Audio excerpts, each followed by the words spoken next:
Hi everyone, welcome to Young Patriot Forum. My name is Peter, and I'll be your host today. Today we're just doing a quick interview. We have Joe, congressman from the state of Iowa, to share a little bit about his experience about running for office and serving the local community through the governments, especially with the perspective of a conservative viewpoints and values. So for me, I'm just an immigrant myself from Taiwan, came at the age of 10, and I've been living in Irvine, California since 1997. Joe, he's our guest speaker today, and just want to give him as much time as he needs today to share about his experience. And yeah, Joe, you can go ahead and take it away. Okay, great. Well, Peter, thanks for inviting me on here. I appreciate your guys' invitation, and I'm glad to be able to speak to you guys today in your group. I think it's important what you guys do. So I'm glad that we were able to make the time to be able to do this. And let me know at any time if my connection is maybe a little shaky. Like I said, I'm in the Lake of the Ozarks right now, so there's not great Wi-Fi reception here. But just let me know if you guys get disconnected at any time. So anyways, like Peter said, I'm a state representative in the state of Iowa.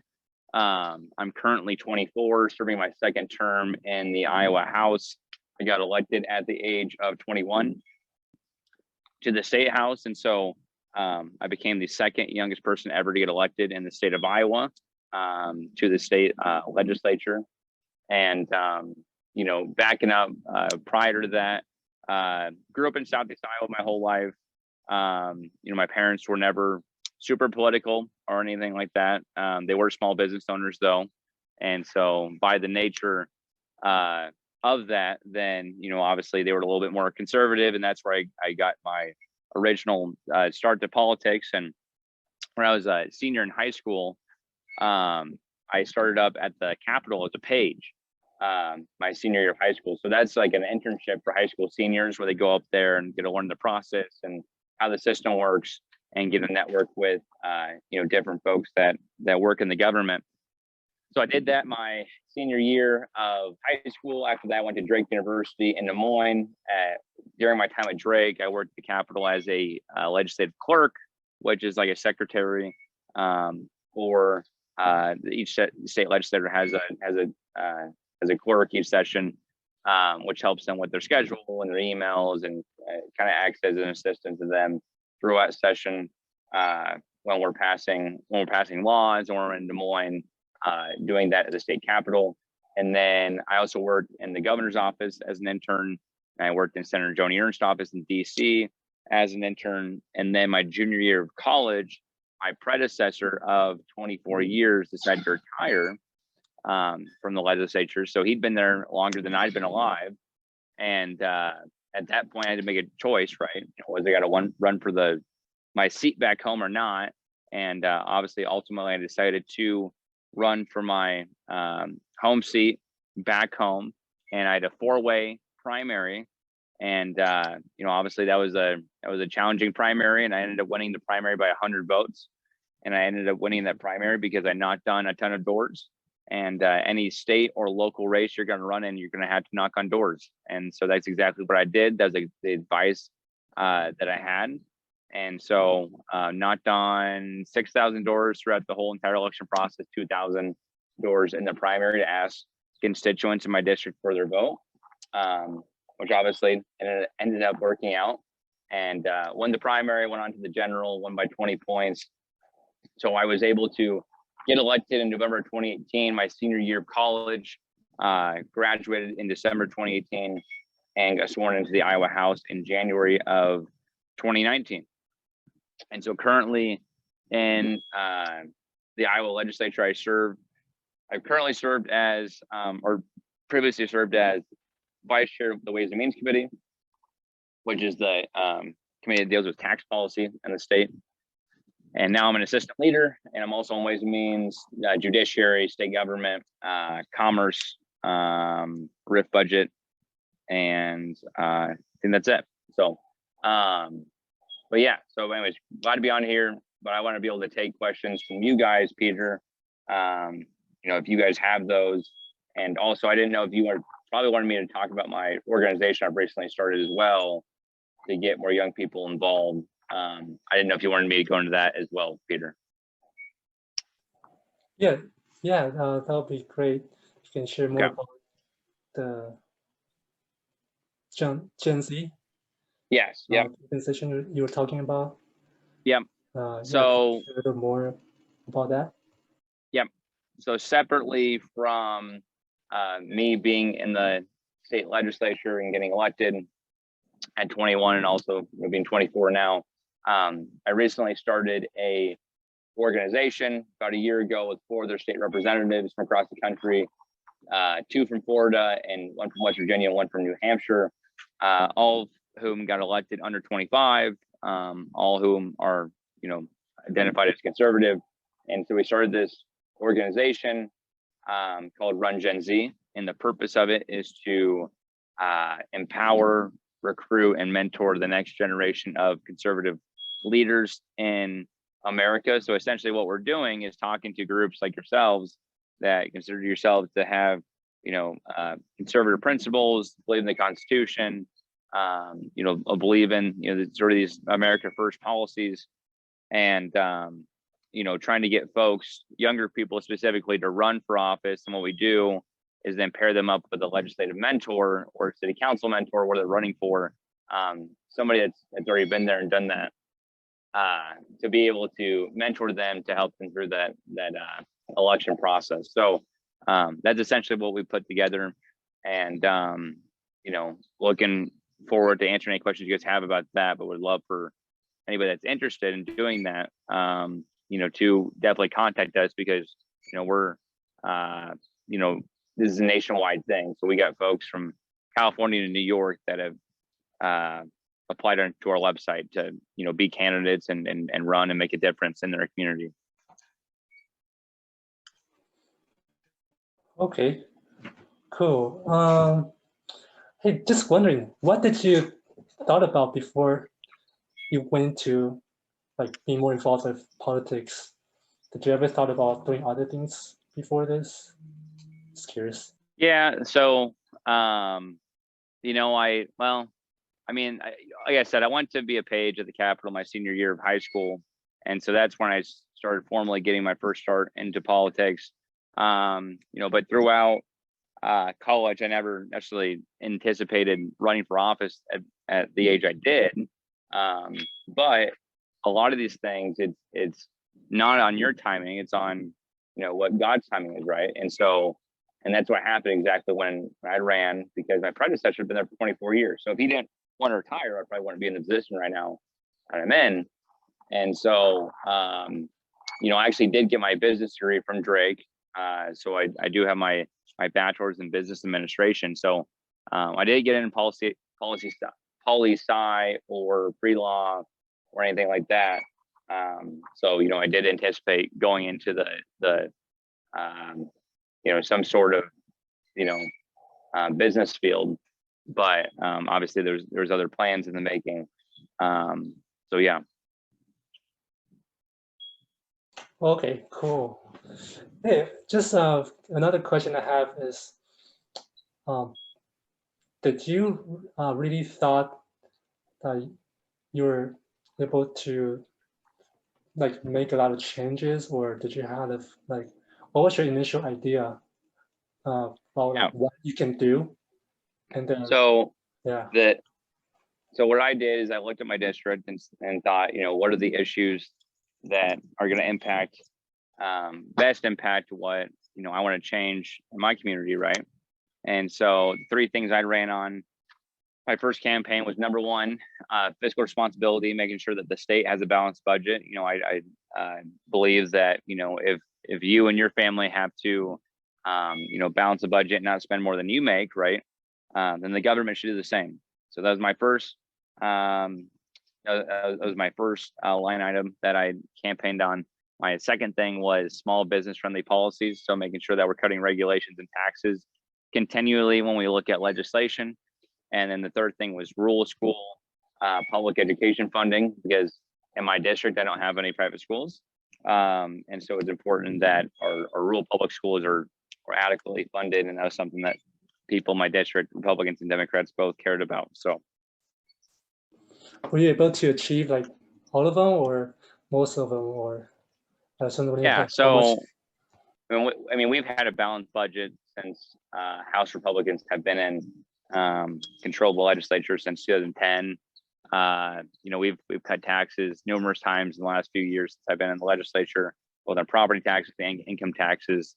And regarding education funding, we're one of the highest funders of education percentage-wise in the United States. So I would say all those things I campaigned on have been successful things I've campaigned on and wins for my district. Okay, wow, that's pretty impressive, honestly. I have some questions about like your more childhood, more like a child, but like the past. During school, did you have like, I don't know, where people thought you were crazy when you went into this field? I would say I was one of the more obviously politically active people, you know, in high school. Obviously, you know, I had like a Mitt Romney shirt, right, in 2012 when he first ran for president and stuff like that. And so, but I don't know. I mean, like I was never super divisive either, you know, so, you know, it was always something that was in the back of my mind that I cared about and was able to come to fruition kind of sort of when I started going to college. Okay. Who are like some of your like favorite teachers or people that influence you? Sure. So probably my most influential teacher, well, two of them. One was a middle school teacher. His name was Mr. Shetler. And I remember in 7th grade, one of the first things he did was we had a quiz in 7th grade. And before we got back our test scores, he said, before you got your test scores, we can either agree to everyone get a C or you can get your own test score, right? And so, of course, most of the class said, you know, well, obviously, you know, we want our own test scores back. We don't want to get a C if we did better than that. And, you know, some people like myself that probably did bad in the quiz were probably like, I went to C instead of the D. But so he used that as an example, as that's how communism works, right? That some people get A's, some people get F's, but at the end of the day, they all get C's because everything is supposed to be equal, right? And so, but he said how capitalism works is, you know, how you do and how hard you work is how you're rewarded. And so, anyways, he was a great history teacher. We had him at middle school. And then Mrs. Weir, who was my English teacher when I was in high school, she's the one who encouraged me to apply to the PAGE program and kind of expand my horizons and the way I looked at things. So those are probably my two most influential teachers that I had. Wow, you're very lucky to have those people in your life. How about your family? Are they? You said they were not very political active, right? What did you say, Peter? You said your family wasn't really politically active, right? Well, you know, there were never folks that were, you know, they've never partied the county party. They never gave money to a political candidate until I ran. You know, but they always voted, right? It was voted in the primaries and the general, and they instilled in me how important it was to be engaged, you know, with what was going on and who you're voting for. But, you know, they were never, you know, ran for office, never gave to political candidates, like I said. But they always did, you know, have a conservative viewpoint on things and fiscal stuff and social stuff. So they definitely shaped a lot of how I think about, you know, a lot of policy. Okay, thank you. Hey, we have a question from Steve. Yeah, if anybody has a question, just feel free to jump in. Steve asked, Joe, if someone wants to run for office, what help your organization can provide? And do you have any advice for campaign strategy? Yes, yeah. So what we do with our organization, so our organization is www.rungenz.com. And so what we do is when you guys apply on our website under the Become a Leader tab, it's almost like a job application. We see what your interests are, where you're located at, and then we help figure out what is the most viable office for you to run for right now in your community, whether that's school board, city council, state legislature. And so we see, where there's openings at, where we can potentially run you at to be the most successful candidate possible. And then we pair you up with an already elected official who's a mentor for you to help you throughout your campaign. Okay, does that answer your question, Steve? He has another question. What age range? So we're right now we're working with folks under 30. So if you're under 30, you qualify to apply for our program. Great. All right.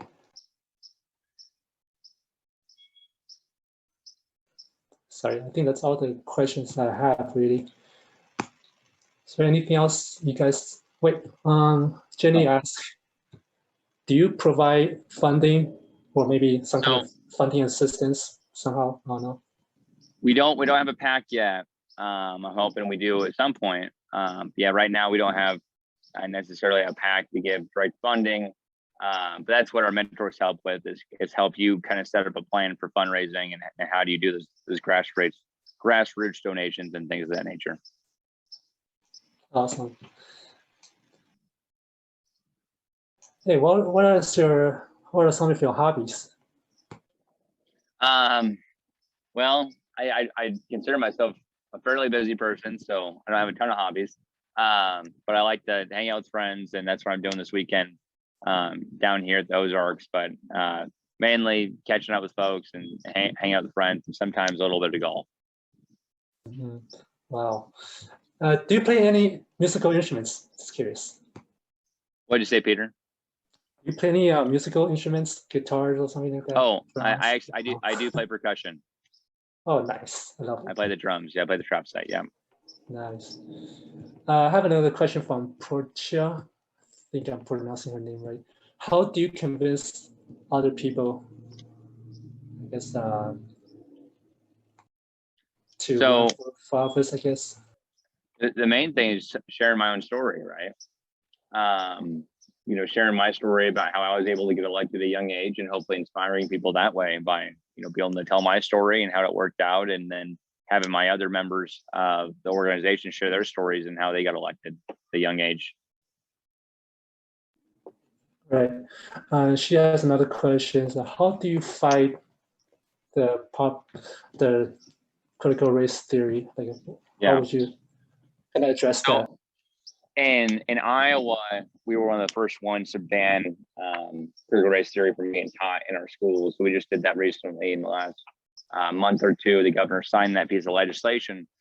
And so you can do it from the top down. And I think it provides some oversight, but you got to make sure that you're engaged with your local school board and that you know what they're teaching in the schools. And people have to actually care, because right now a lot of parents don't care. About what their kids are being taught, and it's a problem. And so unless the parents are engaged and the community members are engaged, then you're going to continue to have those sorts of, indoctrination teachings happening in your local schools. Great, thank you. Jenny has another question.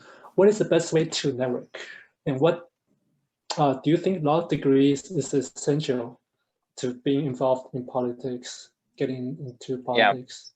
Yeah. So the best way to network is to get plugged in with your county party, right?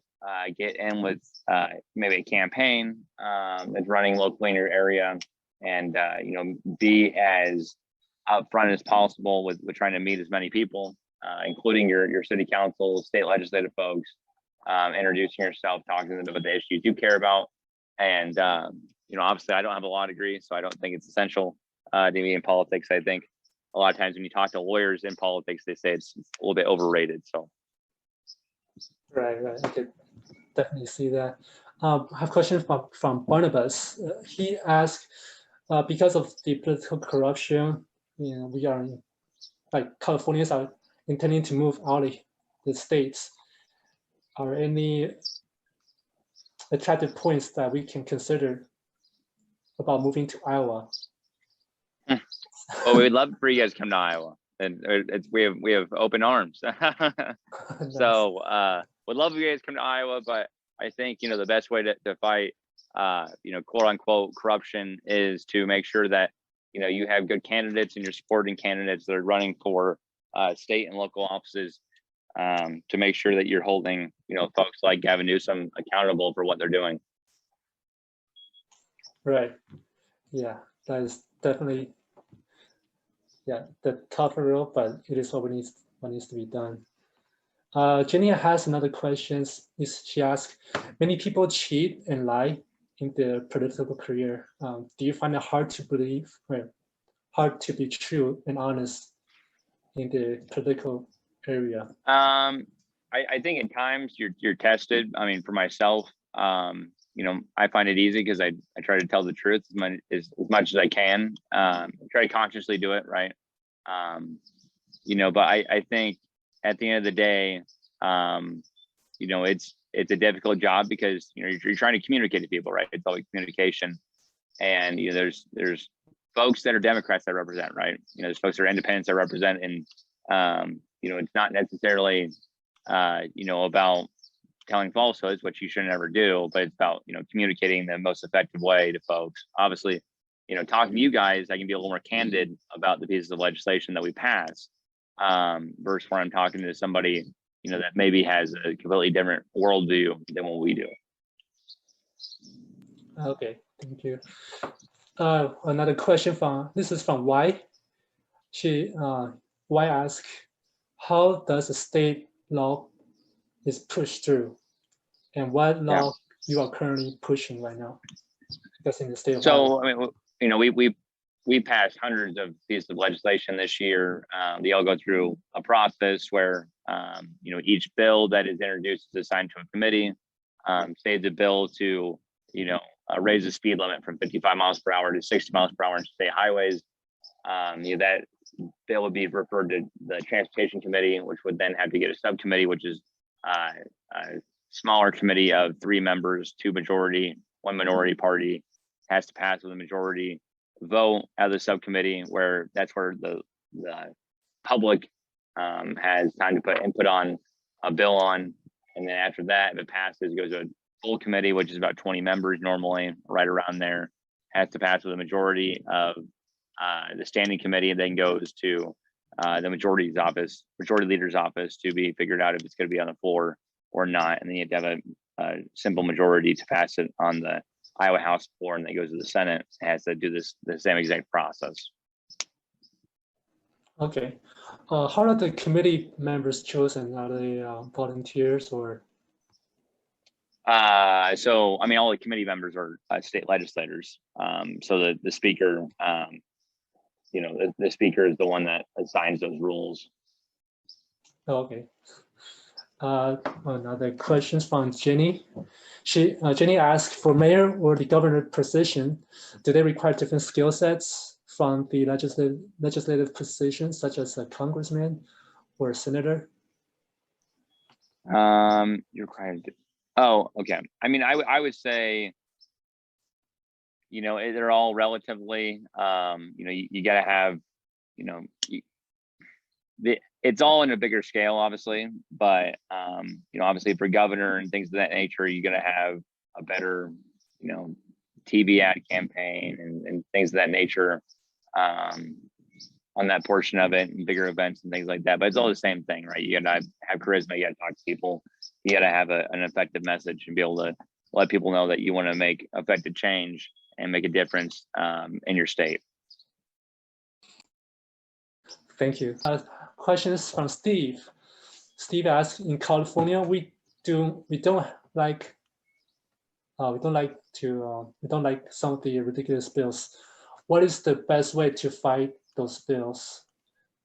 The best way is they contact your state legislator. You find out who your state legislators are, your state senator, your state representative, and contact their office and see if you can personally set up a meeting with them and tell them about how you feel about the bills that are being presented and supported and pushed in your state legislature. Right. Just honestly, sometimes feels like, for me personally, feels like Did they are they listening, or does my phone call work, or does it really do anything? Yeah. Your phone call works, your emails work. Don't do form emails, do personalized emails, so we can keep a tally of that. Normally we say for every person that contacts your representative, that's about what 10 people are thinking. And so if there's 100 of you that contact your state legislator, they know there's about 1,000 people that are thinking about the issue and worried about it. All right, thank you. That's very great advice. Hey, earlier you were talking about talking to people. Do you, is it common for people like you talk to the, I guess, the other parties, the other representatives, and talk about, discuss things? Yeah, I mean, like, you know, there's a lot of bipartisan things we do in the legislature, and 90% of our bills that are passed are bipartisan. That's not reported on the news, right? When you're dealing with things, you know, like healthcare and infrastructure and broadband and internet service, those things are bipartisan. And, you know, the news doesn't want to report it, but, you know, we have a lot more in common as Americans than we may think, regardless of your party. And so just about communicating effectively and talking to folks on the other side. Yeah, great.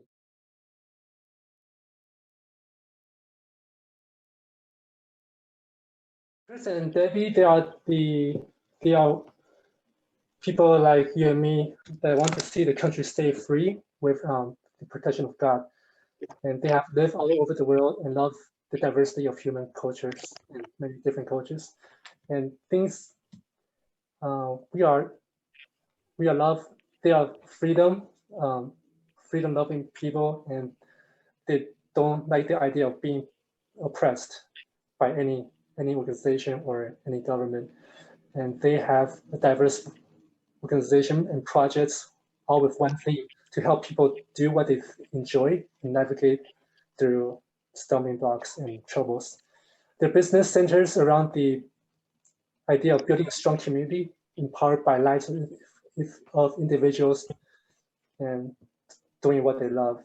And yeah, they love to change the world, and they have a vision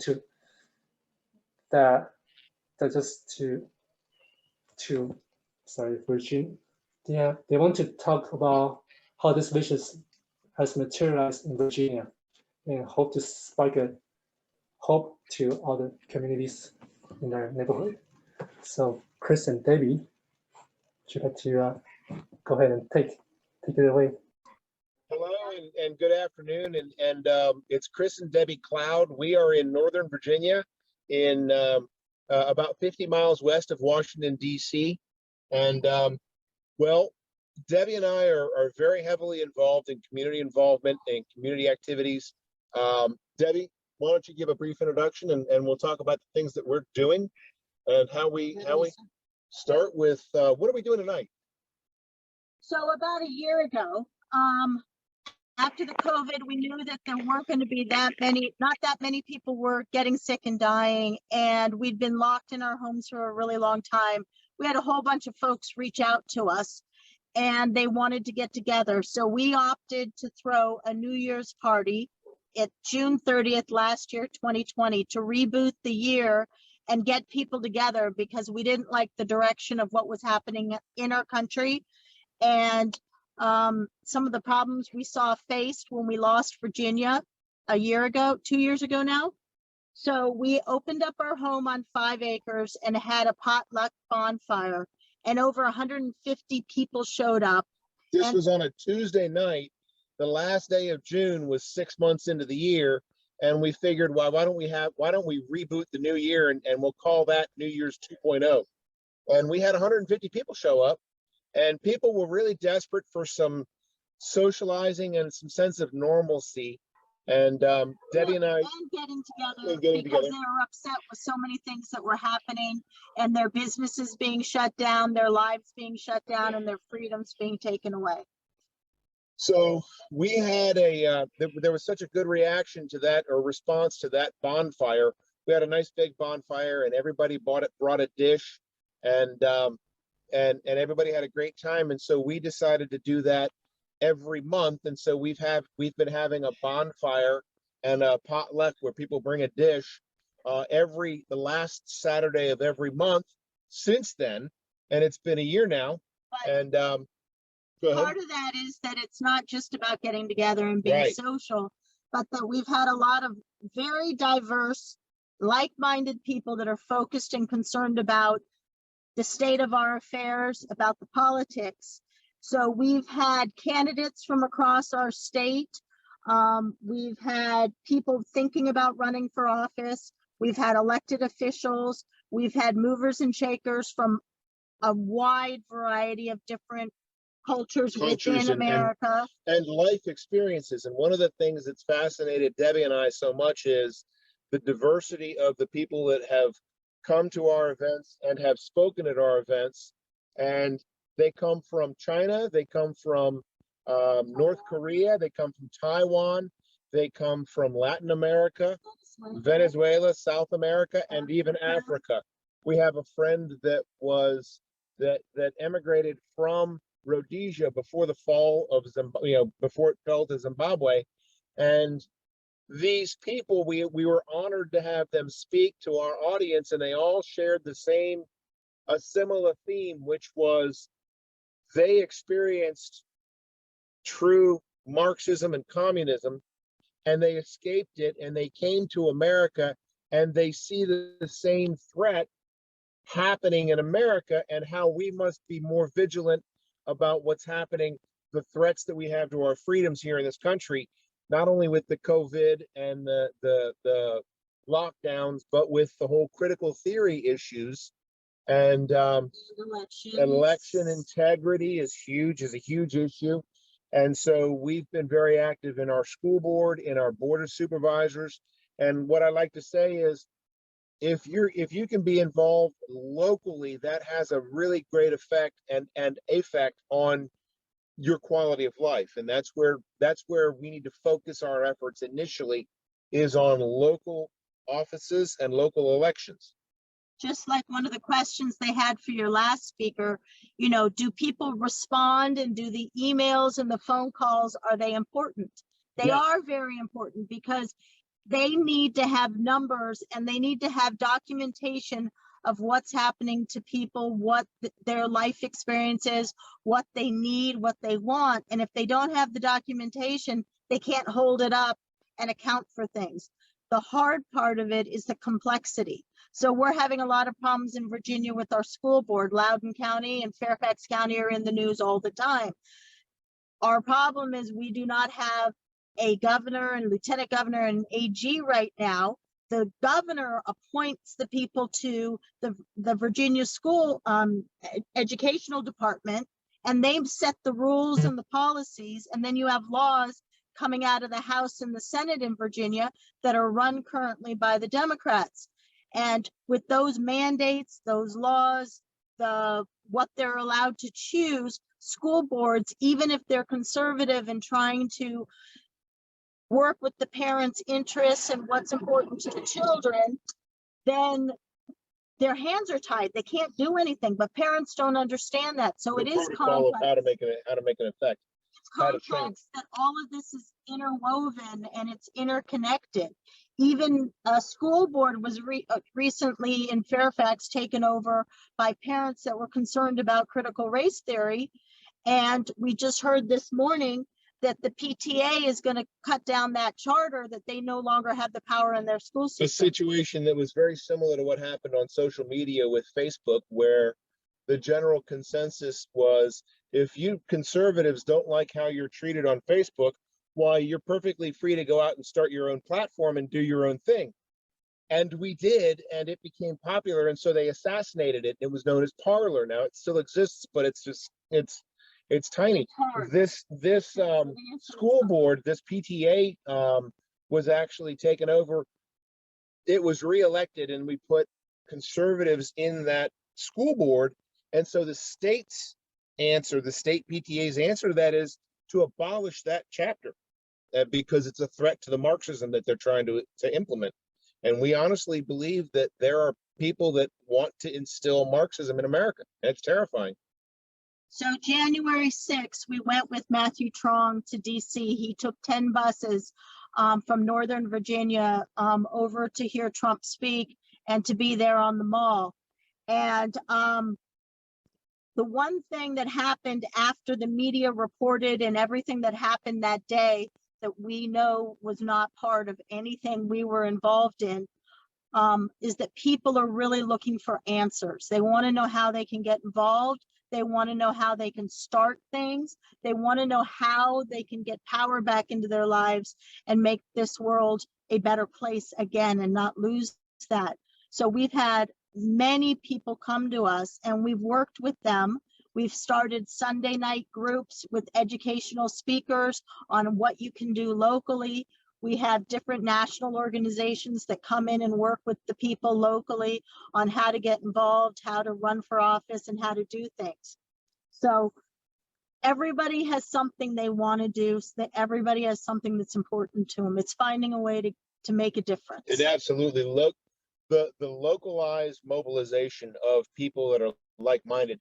You know, the thing that we through our outreach on these monthly bonfires is, I'll give you an abridged version of this. My sister is very liberal and she's from Connecticut, and she was down to our house a couple of months ago and she saw the flyer that we put out to people, letting them know when the next bonfire is. And the heading on the bonfire is a diverse group of like-minded people. Now, mind you, she's very liberal, and she saw that and she laughed and she said, "This is a contradiction." And I said, "What do you mean, Kathy?" And she said, "Well, how can you have diversity and like-mindedness?" And I said, "Because your definition, the liberal definition of diversity is agreement, lockstep agreement with your outlook. Our definition of diversity and being like-minded is Matthew Trong, a fantastic person, Pamela Tsai, a fantastic person, Jennifer Yee, a fantastic person, Matthew Mundumbe from Africa, Pastor Ruiz, Chuck Smith, our candidate for Attorney General, who's a Black gentleman, a fantastic person, Sergio de la Pena, who was a candidate for governor, a fantastic person. We had more diversity on our back porch than my sister in her liberal lifestyle has in her entire acquaintances.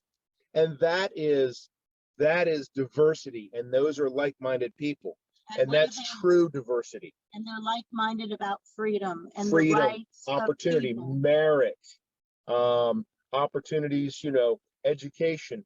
And those are the crucial things that we need to be like-minded about. And we're so honored to have such diversity among our friends, and to be welcomed and be asked into a forum like this is an exactly perfect example. This is diversity, and this is crucial to the survival of our country. I think that's all we have to say. I think that's us in a nutshell. First of all, I sent a screenshot on the chat room for everybody to see, and that is the bonfire event that Chris and Debbie was talking about. Jenny was there, and I'm also going to post a YouTube video, which is about our Jenny giving a beautiful speech to a crowd of probably over 100 people. And so I think that the more we participate, the stronger voice that we all can make as one body. So because today I know our audience is probably the younger generation, so I prepared the slides. It didn't turn out nicely, but so how old were the founding fathers in 1776? So the youngest founding father at the time of the American Revolution is Andrew Jackson, who became later an American president. He was only 9 years old, okay?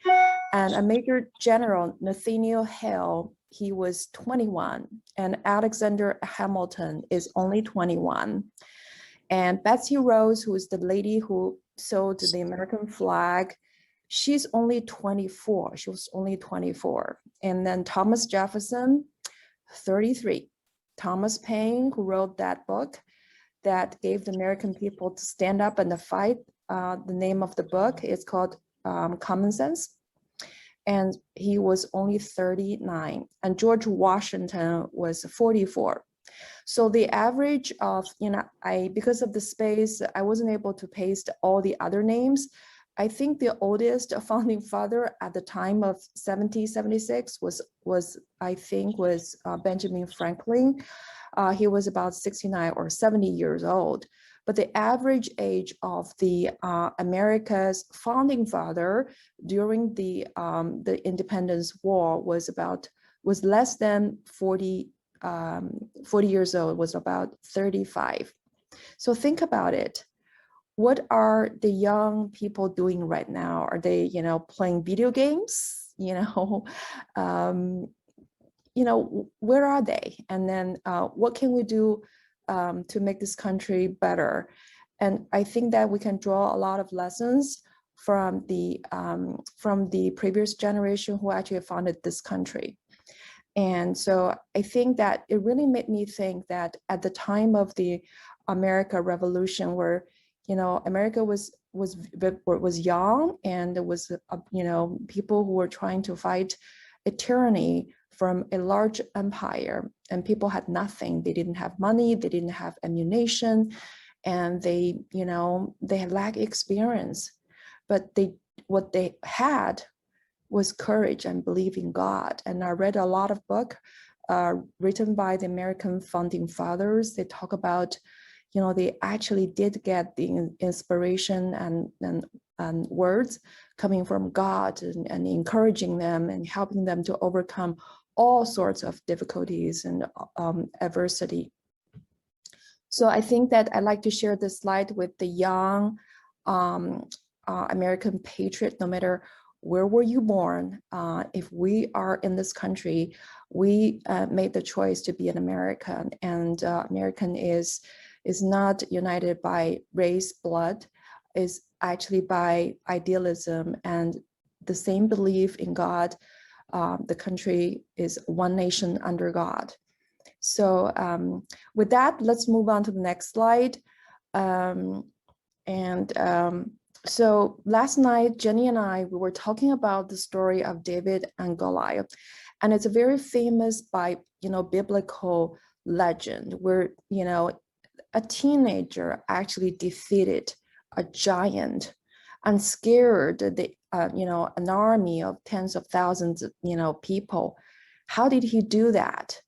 And Jenny and I, we were talking about some of the grassroots patriots who are actually going to run for office. They're running for US Congress, and they're running for school boards, and they didn't have experience at all. And they didn't come from an elite family where they have parents who were involved in politics, like Nancy Pelosi. I mean, she came from a political family, he's her father, grandfather, I mean, they're all involved in politics.